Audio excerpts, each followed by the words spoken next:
তুমি যে আদেশ করো সেই আদেশ সে মানতে চায় না, অথবা তার কোনো কিছু খারাপ লাগে, আল্লাহ রাব্বুল আলামিন বলেন আল্লাতি তাখাফুনা নুশুজাহুন্না ফাইদুহুন্না। আল্লাহ রাব্বুল আলামিন বলেন তোমার জন্য তিনটা কাজ হবে। এক নাম্বার কাজ হলো তাকে উপদেশ দেওয়া।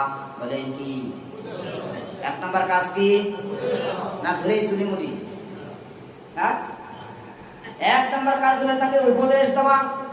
তাকে উপদেশ দিয়ে বলতে হবে, উপদেশ দিয়ে বুঝাইতে হবে স্ত্রী গো এই ধরনের আচরণ করা খারাপ না, আজকে অপরাধটা করছো আজ যেন না হয়। তাকে কি করেন? তাকে বোঝানোর চেষ্টা করেন, স্ত্রীকে সুন্দরভাবে বোঝান, তাকে আমলের নিয়তে রাখেন। আপনি যা আমল করেন তাকে আমল শিখিয়ে দেন। মসজিদের মধ্যে ওয়াজ শুনলেন, এখানে রেখে গেলেন, এটা যেন না হয়। মসজিদে ওয়াজ শুনলেন, বাড়ি থেকে এটা রিপ্লাই করেন, আজকে হুজুর এই আলোচনাটা করেছে, এবার আপনার স্ত্রী শুনবে।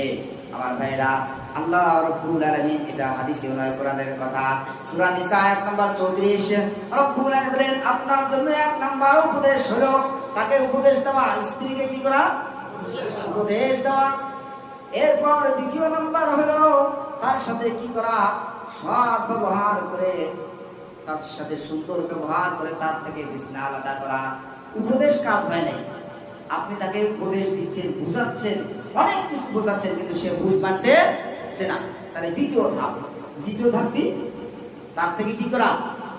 বিছানা আলাদা করা। যারা বিয়ে করেন নাই তারা আবার এই কাজ করেন না।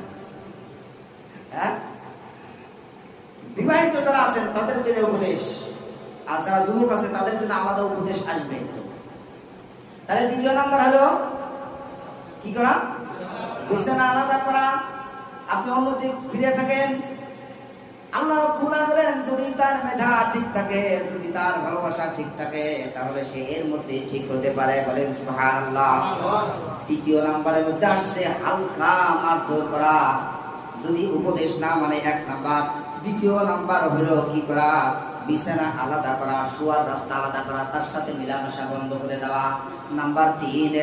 তৃতীয় নাম্বার হলো যদি সে দুইটা না মানে, এক নাম্বার দুই নাম্বার দুইটা মানে নাই, তৃতীয় নাম্বার হলো তার সাথে কি করা? এই তৃতীয় নাম্বার হলো হালকা মার দেওয়া। কি দেওয়া? হালকা মার দেওয়া। চুলের মুঠি ধরে রাস্তায় নিয়ে এসে জনগণের সামনে পিটিয়ে পায়, দেখ আমি পারি না, পারি কি পারি না, দেখ এই দেখ কিভাবে পিটাই দিছি, আমি কি পারি দেখে নে। বলেন নাউজুবিল্লাহ। আছে না এরকম স্বামী? হাদিসের ভাষায় রাসূল বলেন ওই নিছক মুসলমান, আসল মুসলমান নয়, তাদের মুসলমান বলাই চলে না। কথা বলেন ঠিক কিনা? কোন মুসলমানের দ্বারা এই কাজ হতে পারে না। স্ত্রীদের সাথে হয়তো একাত্ম হতেই পারে,